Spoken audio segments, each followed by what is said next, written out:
Hello. I am Dallas Cohen, the rebound coach, and you are watching or listening to an episode of The Rebound Coach Live. I am so happy that you're here today. Thanks for sharing some virtual space with me. If this is your first time sharing virtual space, I'd love if you would pop into the comments and just say hello, or even if it's not your first time, if you're watching the replay over on the Facebook page, go ahead and share this with someone who you think has a dirty little secret, or anyone that you care about, because to be honest, if we admit we're all carrying or have carried at least one and probably more dirty little secret, well, how is it that we deal with those? Tonight is that's what we're going to talk about. How to handle those dirty little secrets that happen in our lives. And like I said, if you're an adult, it's been more than one. So again, if you are just coming on, my name is Dallas Cohen. You're watching or listening to an episode of the Rebound Coach Live. I'm so glad you're here today.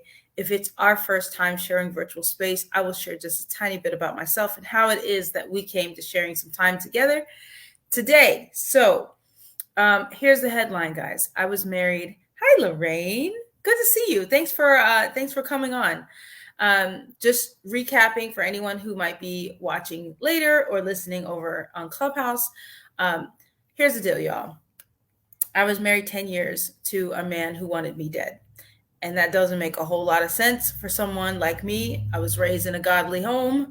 Had two Christian parents who loved God, who loved each other, were married for a lifetime. And I was taught that's the recipe for success. That's, you're supposed to have a good solid home, and your kids are supposed to be safe, and everything's supposed to be perfect, or at least solid. And my parents were a good example of marriage and family, and I watched my father care for my mother, and so they were a good example of that. At the same time, I was molested from the time I was 8 to the time I was 16. And here's what we know about those years: they radically affect how you see yourself.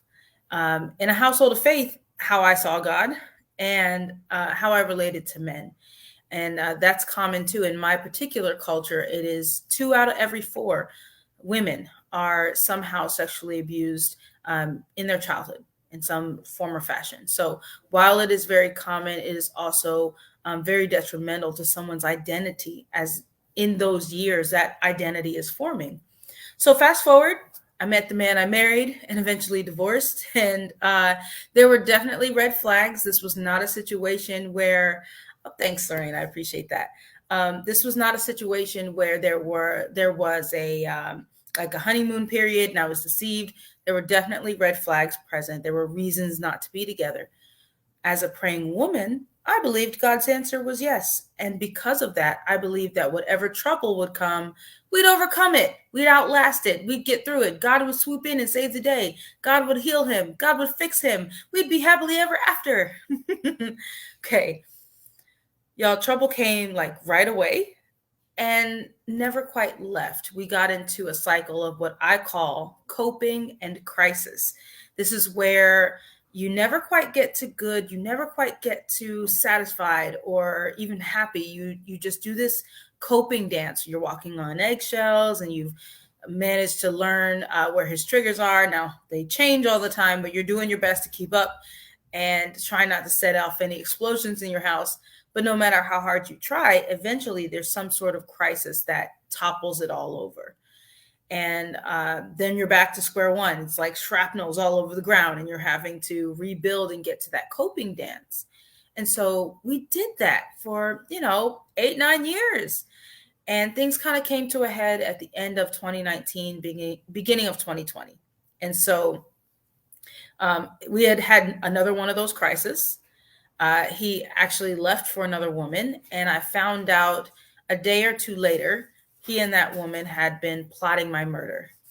And that had actually been going on for months by the time I found out about it. So it's kind of like one of those record scratch moments where if you're watching a movie and you hear the like it's one of those, everything stops, and you can't pretend anymore, and you can't stuff it down anymore. It's like I say it's like a teenage pregnancy. Like eventually they're going to find out. Um, yes, absolutely. That yes, it's crazy. So I had I had a decision to make. You know, I could allow the identity that my former husband had in mind for me. He literally had a date intended for my death, to tell me how many days I had left on the planet, how I was allowed to express myself, how I was allowed to express my faith. Um, really, there were a lot of parameters around who I was allowed to be. And quite frankly, it's not just the identity he as some kind of monster imposed. It was something that I had agreed to. Every time I allowed the abuse to continue, I was agreeing with what he presented for me to be. And so I could allow that to continue to be my identity, or I could choose life. And so through a series of divine events, y'all, like you don't even understand. The I don't want to say outrageous, but the outrageousness of order in what happened. But I'm free. My children and I are safe. We are growing and healing and thriving, unlearning and relearning, because there's a lot of retraining that has to happen in your life to be free after events like that. And so I could allow who I was and who he said I had to be to tell me how many days I had left on the planet, or I could choose life. So out of that entire situation, I wrote a memoir. It's actually my second book. It's called I Choose Life. Rewrite your love story and change your legacy. And that love story is not only about a romantic love life. It is very, very much about how we learned to love and how we learned to be loved. And that's a story, that's a legacy that exists in our life long before we meet a romantic partner and make any of those kinds of decisions. So while this very much is the story of the marriage that I experienced, it's also a story of learning to love and be loved, how that started, what prepositions many of us for abuse, and how to come out of that and change the cycle for yourself. So if you've experienced any of that, if you heard your story in any of my story, or there's someone you care about that you're going, oh man, this reminds me of so and so, and they really need this book, go ahead and get them a copy. You can find this at thereboundcoach.com/book. That is thereboundcoach.com/book. You can get a physical book, one of these. I will sign it and write you a love note and send it to you in the mail. Or you can go to Amazon and they'll ship one to you, or you can get an ebook copy. So again, that is thereboundcoach.com/book, where you can get your copy of I Choose Life. So, okay, today, I want to talk about something that's really important. So, what I do in this time, and what I didn't say earlier in my story, is that I was threatened when you find out the person you're married to is literally your enemy and literally against you, plotting against you, and it's a rude awakening. It's a rude awakening in a lot of ways. And so, I was threatened as a human being, as a wife, as a mom, as a child of God, like plain and simple, but also as a coach. I had been coaching. I've been a life coach for about 20 years. At that time, I had been coaching marriage and family and covenant marriage in the faith-based home for like 5 or 6 years. And I'd been hosting events, and I had written a first book kind of around those themes. And so if you can imagine building your life, building a platform around a particular idea and being so very right. Because here's the thing, guys, when we build platforms, when we build identities, we're very sure, especially as young people, very sure of ourselves. And I was too. And so if you can imagine that very idea, whatever you have based your identity on, kind of crumbling at your feet and being this big, nasty mess that you're going to have to tell people about eventually. I was really threatened as a coach. and I had to go back and tell people that I had served, maybe I'm not a good fit for you anymore because this is what's going on in my life. And that was scary and embarrassing, and something that I experienced shame with. And so today we're talking about shame, and people kind of maybe shy away from that word. It might be a heavy word, or something people don't want to admit to. But if we talk about dirty secrets, it's really the same thing. What makes a secret, and what makes something we don't want to share, normally that has some level of shame attached. Some level. It may not always be, deep, deep, but at some level, we don't want to talk about it because we're embarrassed, right? There's some expectation that has been breached. There's some piece of our reputation that we don't want tarnished, that if other people knew about this thing, then they won't like me, right? I'm raising young girls. I'm raising young ladies. They're in their preteen years right now. And so we talk a lot about wanting to be liked, and how every person, we all want to be liked. We all want to be loved. We all want to be received and esteemed by others. And in a certain age, that young age, if you guys remember middle school and high school, and the pressures around wanting to fit in, and the things we hide or think the things we think are embarrassing. You look back as an adult, you look back to your middle school years and your high school years, you're like, I was afraid of that. I was ashamed of that, right? Like, that's ridiculous. Like, I had so okay, we're talking about embarrassing stuff. But I went to a private school in middle school and part of high school, and there were mostly Caucasians at that school. And so my body was clearly differently shaped than theirs. And different things were going on. My hair was different than theirs. And so I had embarrassment around, oh my gosh, mom, you made my hair really big. Ah, and I was embarrassed, right? Because the other kids didn't style their hair that way. Well, of course not. Their hair is completely different texture, right? So looking back, it's like, well, that's ridiculous. Why would you be embarrassed? But in the moment I couldn't conform, right? And I didn't look like them.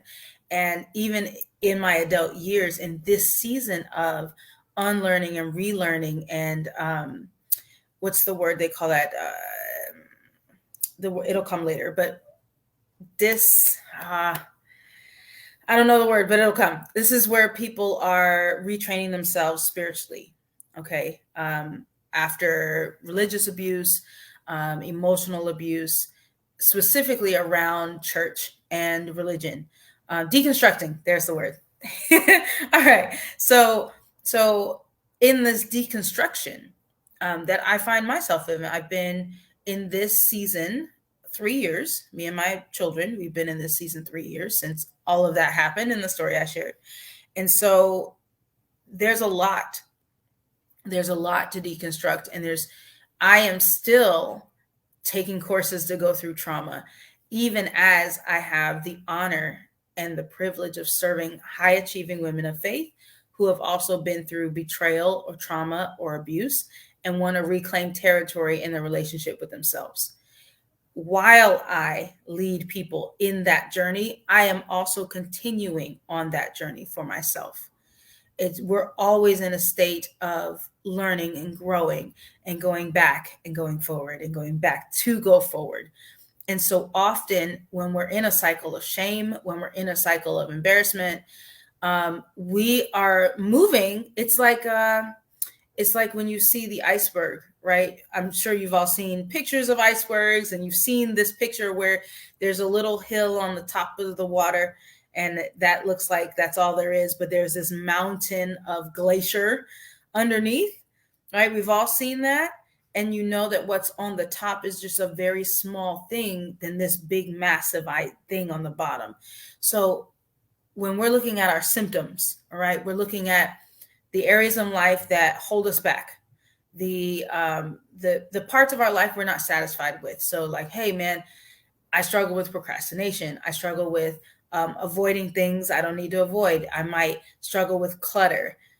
in the house, in the car, clutter. I might struggle with, I know the right diet to have, and I'm just not doing it. I know the right exercise routine I should be doing, I'm just not doing it.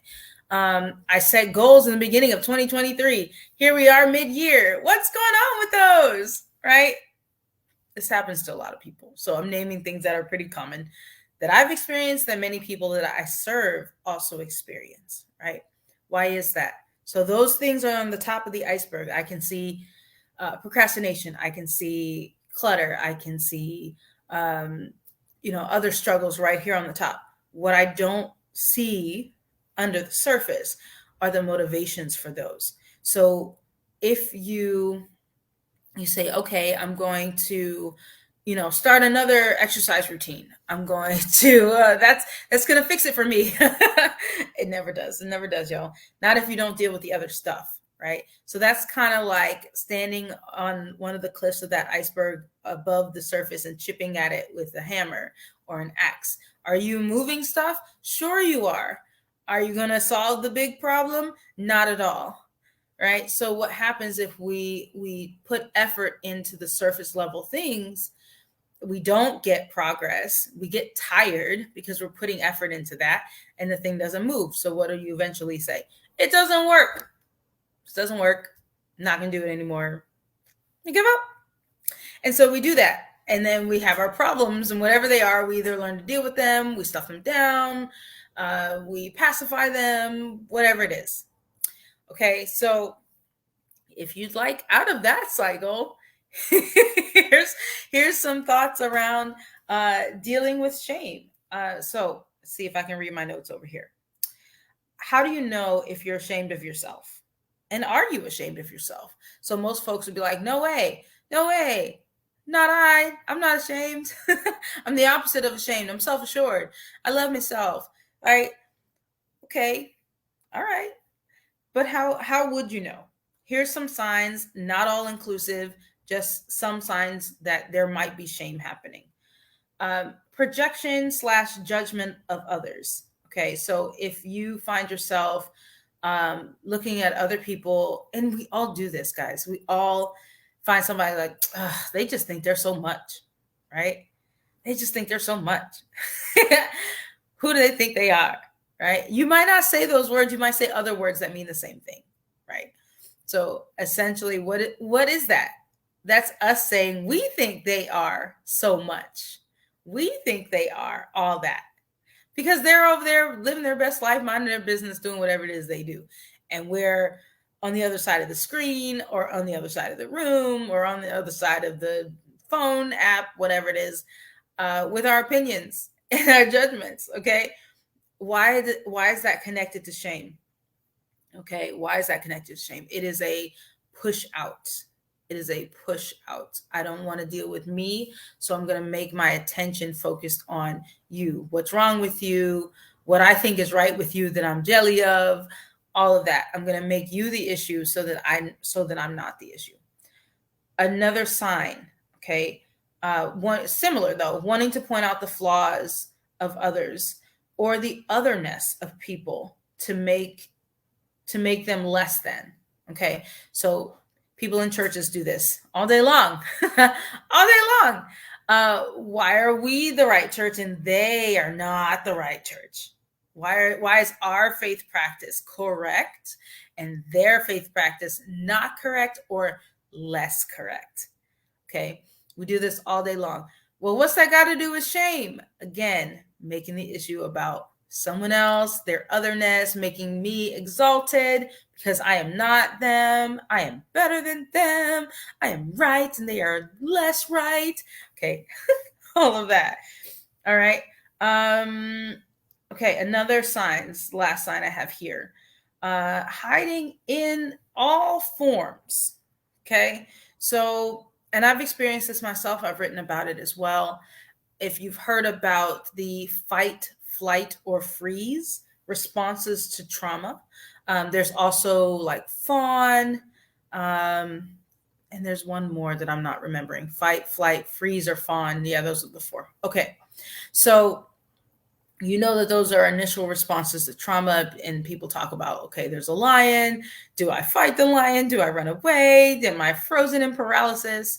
Do I try to convince the lion to like me? Okay, okay, all right. So that still happens. And one of the forms of fleeing, this is the category I think it is hiding. So, what do you mean hiding? So, hiding in projection is the couple things we just talked about: hiding in projection, hiding in judgment, but also hiding in my schedule's really busy, so I don't have to stop and think and process. Hiding in food choices, hiding in wardrobe choices, hiding in social media. My attention is just there. And so I don't have to look inward. I don't have to sit in my thoughts. I don't have to deal with my feelings. I can just remain distracted. These are forms of hiding, and there will be forms of fleeing from a trauma. So I'm not gonna aggressively fight against it. I'm not going to freeze and just be paralyzed.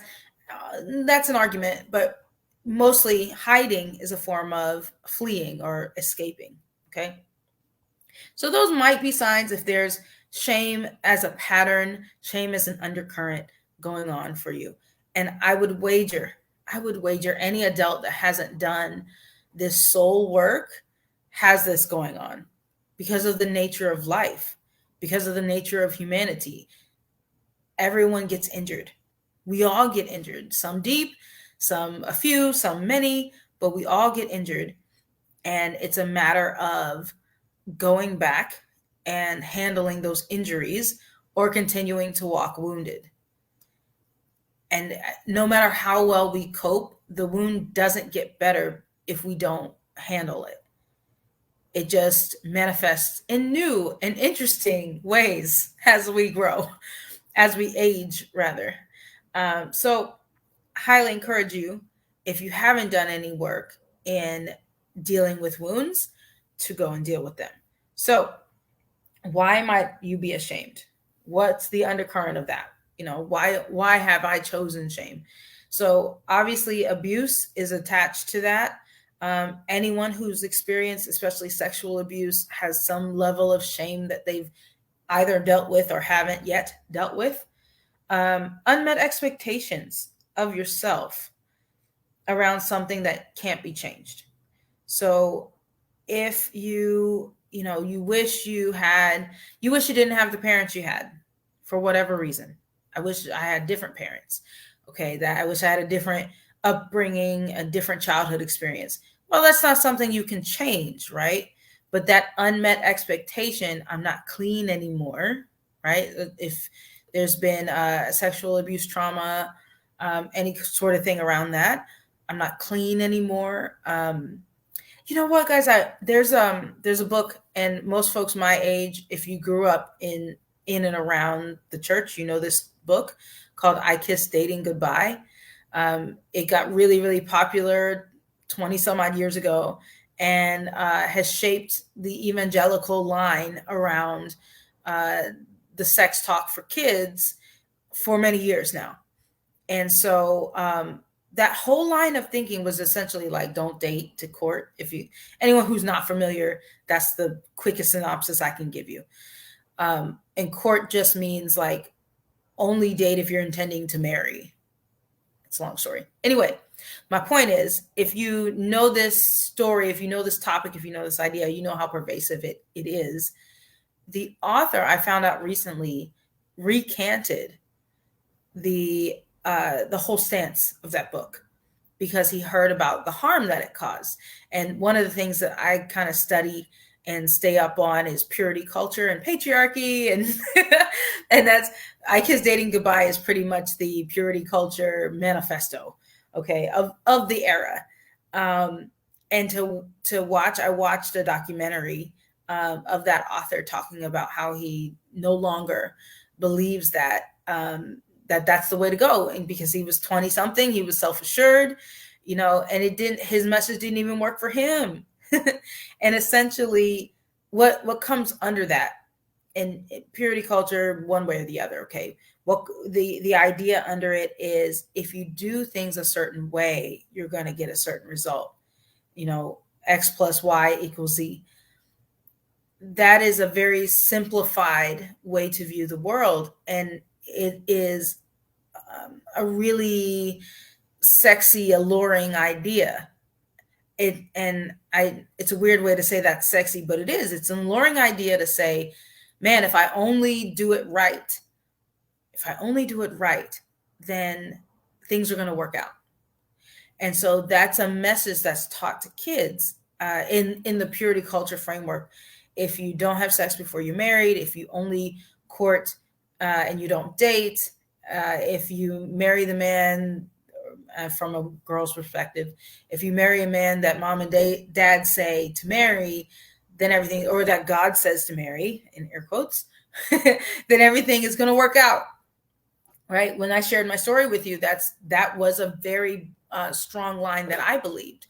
If I married the man God said, things were going to work out. And the truth of the matter is, they did. Okay, so I'm not shaming God. They did, just not in the way I was expecting. Right? I had so same thing here. I had an unmet expectation of myself, of God, of my husband, around things that I could not change. Okay, I did my best to make the changes, but I could not change. So there was shame. And another piece of that's common in the women that I end up serving, he was a serial adulterer. So when I tell the 5-minute version of my story, I can't go into all of that, but it wasn't just one person. There were many women. So that is a shameful piece. It's a shameful piece to say, I was married 10 years to someone who cheated many times. And I stayed married until my life was in danger. Right? That's a shameful thing. In our culture, we say things like, she couldn't keep a man, or she couldn't keep him faithful, or she, if she only did this, if she only did that. Now, we may not say it as directly in faith-based circles, but we still say that. Right? It is still preached, well, if a wife doesn't nag, her husband will keep looking at her. If she stays sexually available anytime he asks, he's not going to look elsewhere. If she's always perky and dressed well and sexy and smells good, he won't look at porn. Right? They may not say it so directly like I'm saying it, but they do say it. They do preach it.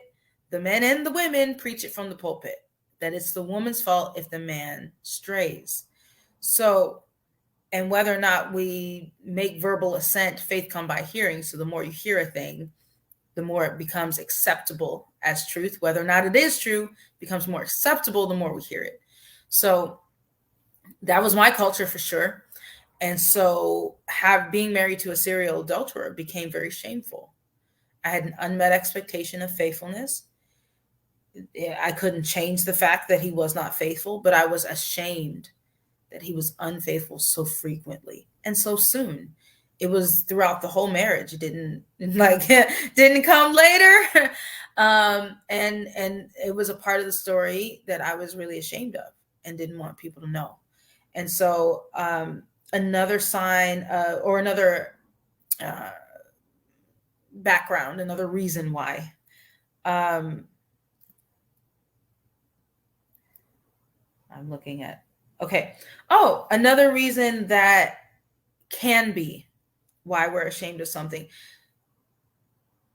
There tends to be a correlation between the stuff we've dealt with in our life and what we're also good at. Here's what I mean. And these are religious terms, so bear with me if that's not your background.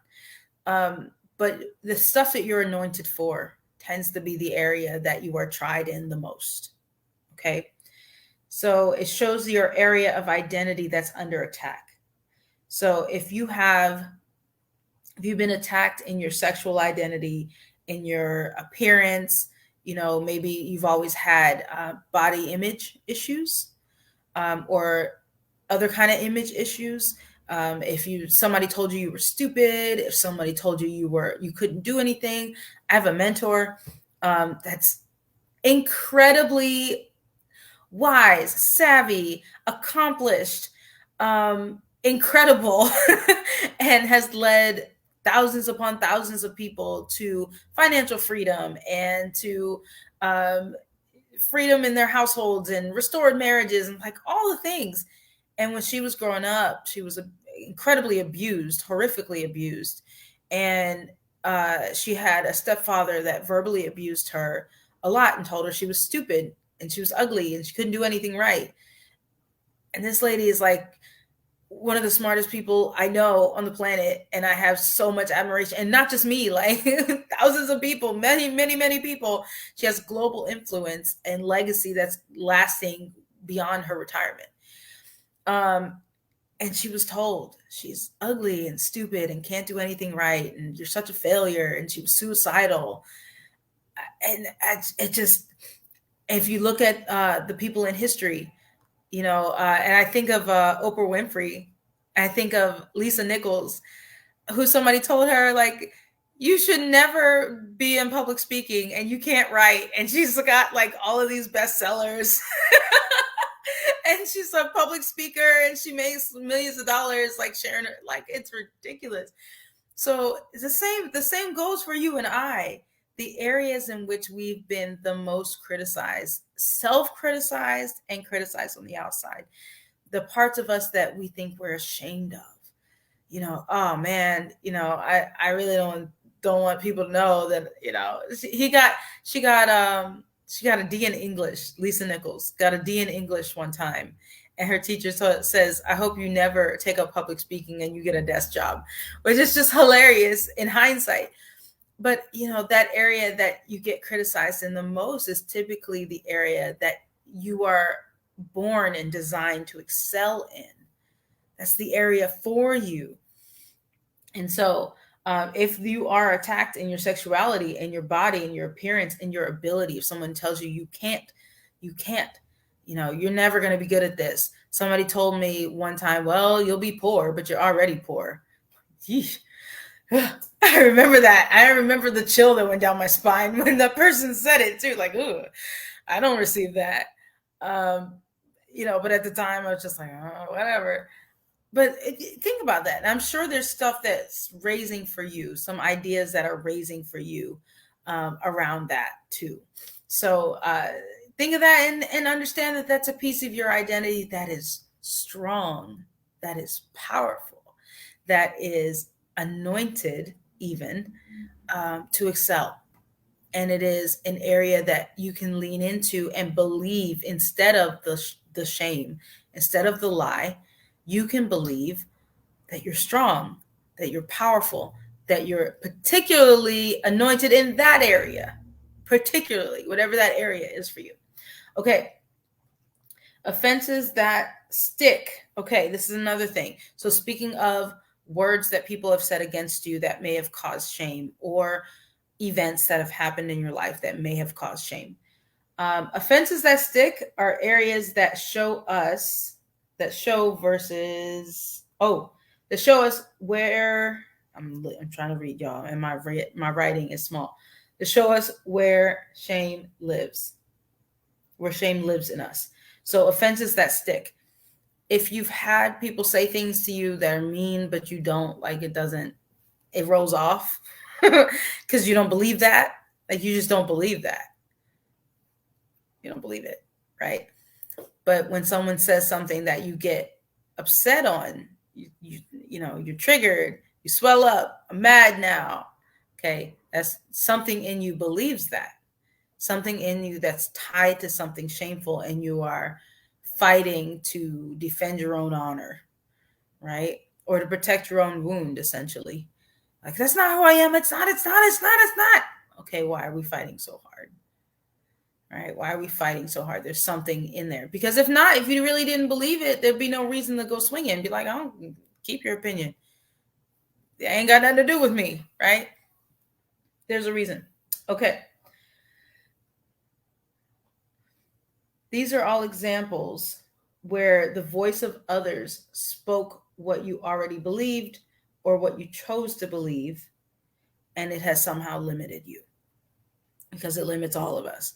When we believe lies, when we believe shame, when we believe that voice, it limits us. It limits what we reach for. It limits what we choose. It limits what we choose to see as available futures. Okay. It steals our hope. Okay. When we don't have hope, we don't take steps that move us forward. We take steps that keep us in a rut, that keep us revolving in that cycle. Coping and crisis cycle isn't just something that happens in abusive marriages. It can happen anywhere where you never quite get to good.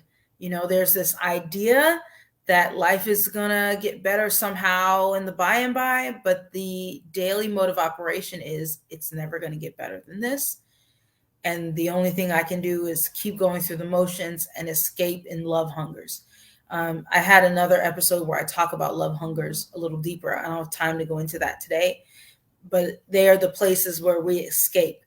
I feel pain, I escape into food. I feel pain, I escape into sex. I feel pain, I escape into social media. I escape into work. I escape into something.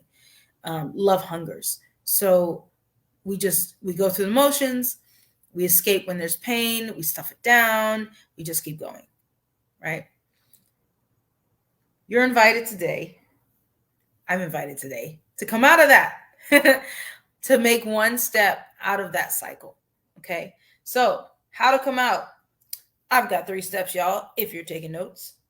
Number 1, identify where it is. So we've talked around a lot of themes today. Something has risen up for you. Okay. So write that down. Identify where it is. Okay. If you are so bold, you can put so in the comments. If you want to keep it to yourself, that's okay too. My inbox is open if you need somewhere to share privately. Okay. Write down and identify where that is. Number 2, bring it to God. And this is 2.B. Leave it there. Okay. And what does that mean? Okay. Because that's a churchy phrase. Take it to God and leave it there. What does that mean? Confess and release. Confess, release, and have a faith action involved. So every time it rises, we have a very active mental state all the time, even when we sleep. I would wager it's louder then.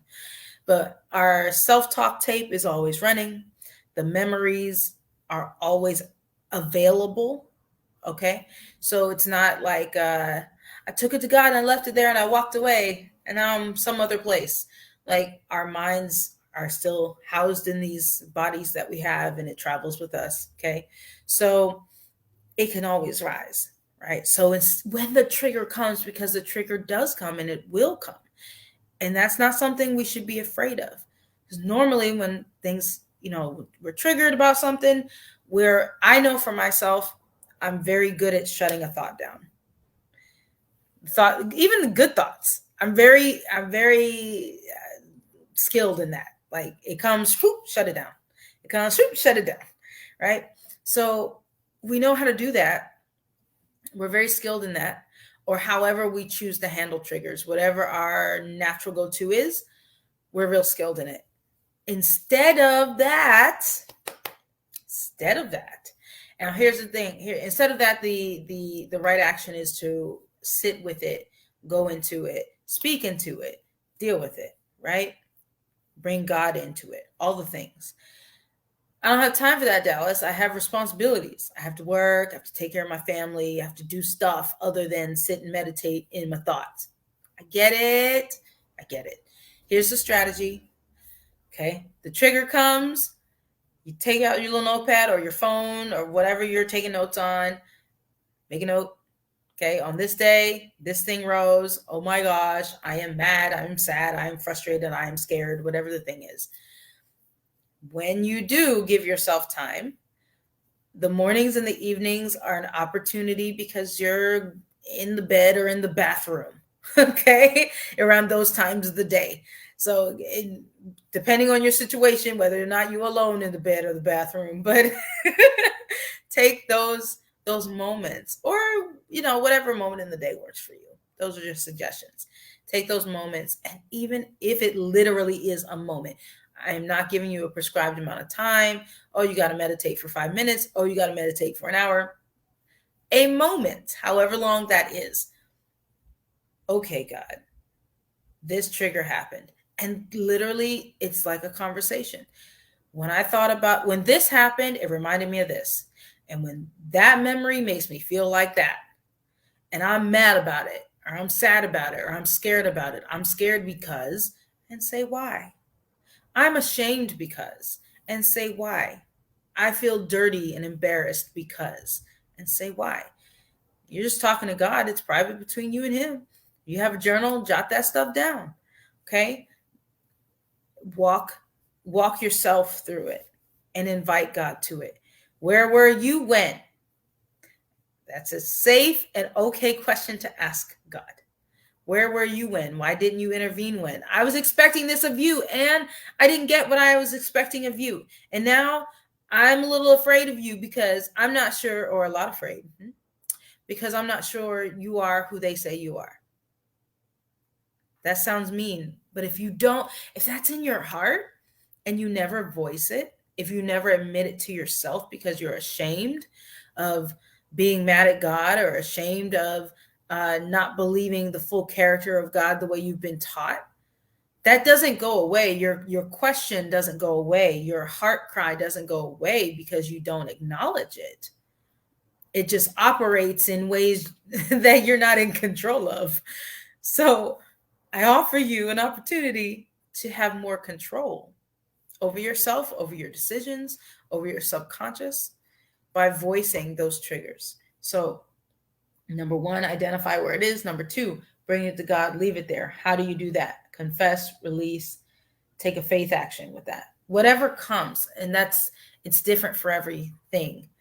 In one case, if I had talked about myself and someone else's shame around certain situations, and after the talking, God told me, you didn't wash that off.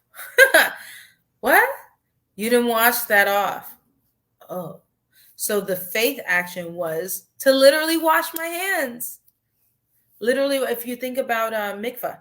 So in the Bible, when Jesus came to Pilate and he talked to him, and he's like, I find no fault in him.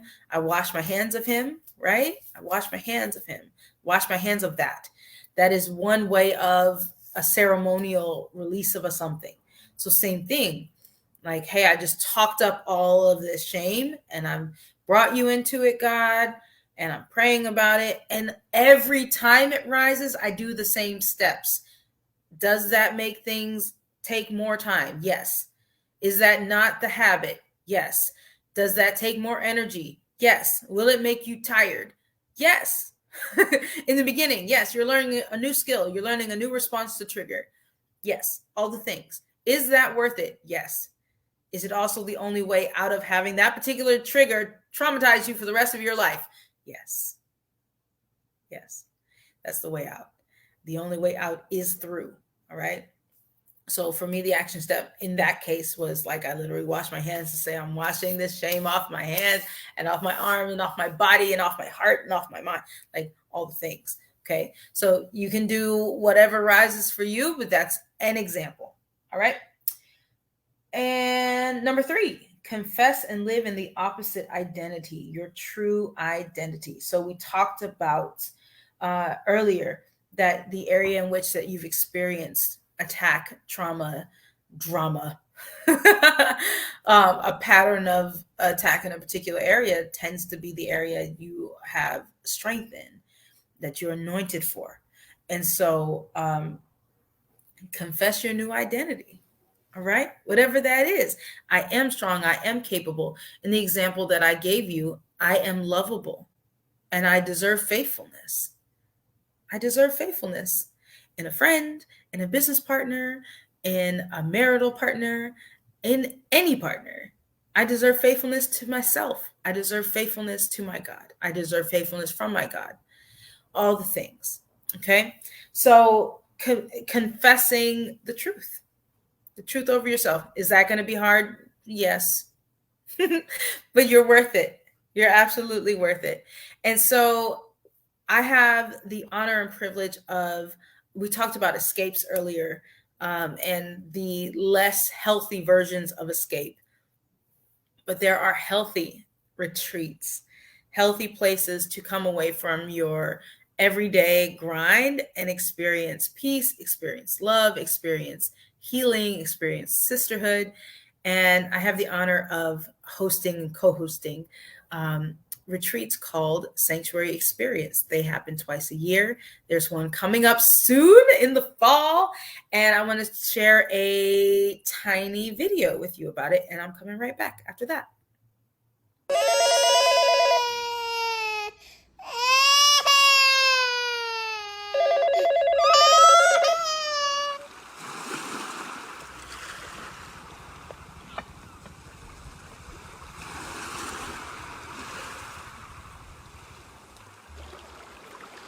יברכך אדוני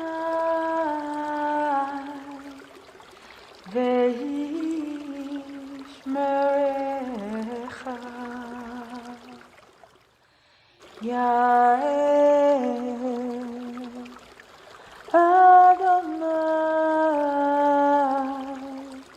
פניו אליך ויונך, יישא אדוני פניו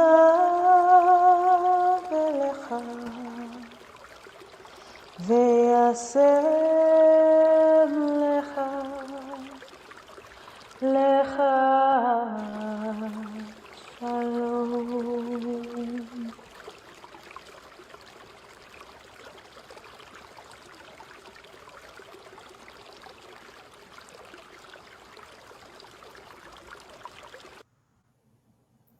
The next sanctuary experience happens on September 8th, 9th, and 10th of this year. It is coming up very quickly. You can find out more information and grab your spot at thereboundcoach.com/sanctuary. That is thereboundcoach.com/sanctuary. You can also reach out to me. I'm happy to answer questions and share more information with you about the beautiful transformations that come out of those weekends. God rests with us. He dwells with us, and everyone who comes leaves changed and continues to come because it is a place where we grow. It is a place where we're seen. It is a place where we're known and loved. And it's a really beautiful thing. So find out more at thereboundcoach.com/sanctuary. We keep those events small and intimate intentionally. So there are not many spots. You want to make sure that your spot is secured. You can do that at thereboundcoach.com/sanctuary. Yes. And if you're hanging out here on Facebook, we do have an after chat over on Clubhouse. In the description of this Facebook event, you saw the link to Clubhouse. If you are on Clubhouse, you are welcome to hop over. We'll do an after chat, and I'd love to hear from you. And if not, that's okay too. Feel free to put in the comments what stood out for you. What of the 3 steps will you be taking to come out of shame for yourself? And thanks again so much for sharing your space with me, sharing your time with me. Let me know what stood out for you. If you enjoyed this message, this live, please share it. Thanks so much for coming. And until next time, folks, choose life.